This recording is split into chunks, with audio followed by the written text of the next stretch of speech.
9 விதமான பக்தியை நமக்கு சொல்லிக் கொடுத்திருக்கிறார்கள்.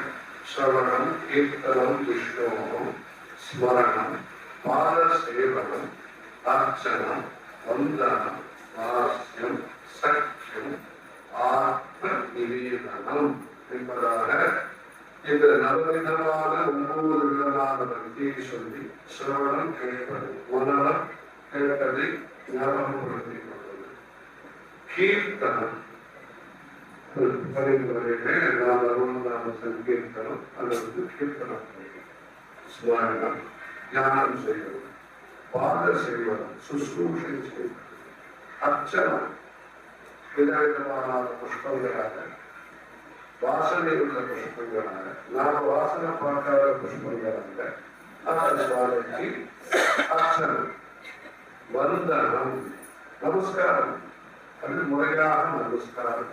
ஸ்திரீகளாக இருந்தால் நம்ம கலாச்சாரப்படி உடை கொடுத்துக் கொண்டு பஞ்சாங்க நமஸ்காரம் செய்வது, புருஷாளர்ல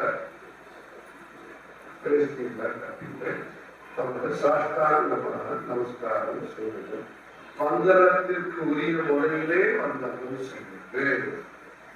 அவர்களுடைய சம்பிரதாயப்படி வந்தனம் நமஸ்காரம் கொடுக்கிறது. அர்ச்சனம், வந்தனம், தாஸ்யம். தாஸ்யம் சொன்னா அடக்கம், விடயம். நீர் பிரபு, பிரபு சுவாமி நமதாஸ்.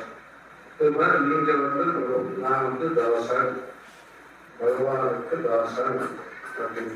அந்த காலத்துல ராஜாக்கள் கூட தாசன், தாசன், பத்மநாப தாசன் அப்படின்னு சொல்லி புதுக்கோட்டை, திருவனந்தபுரம் இந்த மாதிரி ராஜாக்கள் கூட நான் பகவானுடைய தாசன் கொடுப்பேன். அர்ச்சனம், வந்தனம், தாசன். ராஜாக்களாக இருந்தாலும் பகவானுடைய தாசர்களாக தன்னை பாவித்துக் கொண்டு தாசியம். சக்கியம், சக்கியம்ங்கிறது இந்த அர்ஜுனன் கிருஷ்ணரோட ரொம்பவும் நெருங்கி பழகி ரொம்பவும் உரிமை எடுத்துக் கொள்வது, அப்படியெல்லாம் பழகிய ஆத்ம நிவேதனம். கடைசியாக நம்மையே நாம் அர்ப்பணித்துக் கொள்ளுங்கள். நம்முடைய கர்மேந்திரியம், ஞானேந்திரியம் அனைத்திலேயும் அந்த பகவத் ஸ்மரணமாகவே இருந்து வாழ்க்கையிலே ஆன்மீக வாழ்க்கை நடக்கும். இப்படி பலவிதமான உபாயங்களை சொல்லி, பலவிதமான படிகட்டுகளை சொல்லி அந்த உயர்ந்த வேலையை